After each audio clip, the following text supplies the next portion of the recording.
Doveva essere un normale rientro nella tarda serata di domenica, ma in pochi istanti si è trasformato in una tragedia. L'incidente è avvenuto poco prima delle 23:30 in via della Vittoria, lungo la statale Pontebana, nel territorio di Nervesa della Battaglia. Secondo una prima ricostruzione dei carabinieri, una Toyota ibrida con a bordo due uomini avrebbe affrontato un sorpasso a velocità sostenuta. Subito dopo la manovra, il conducente avrebbe però perso il controllo del mezzo. L'auto ha iniziato a sbandare per diversi metri fino ad uscire completamente dalla careggiata. La corsa della vettura si è conclusa contro un ponticello in cemento all'ingresso di un'azienda.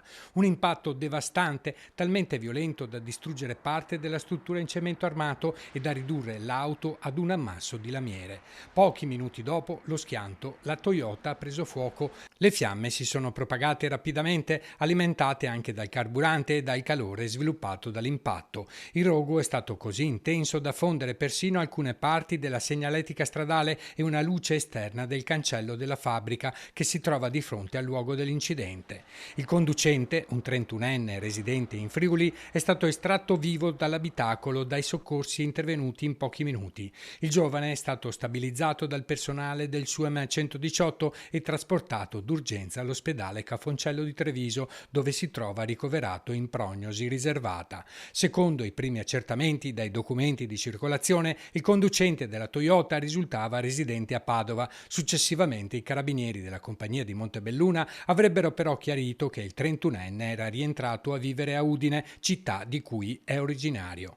Per il passeggero invece non c'è stato nulla da fare. L'uomo sarebbe morto praticamente sul colpo a causa della violenza dell'impatto, rimanendo intrappolato all'interno dell'abitacolo ormai invaso dalle fiamme. Il corpo, ormai carbonizzato, è stato recuperato soltanto dopo lo spegnimento dell'incendio.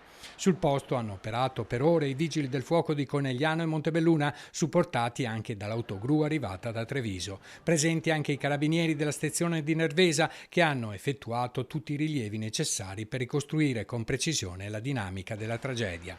La statale Pontebana è rimasta chiusa al traffico fino a notte fonda per consentire le operazioni di soccorso e la messa in sicurezza dell'area.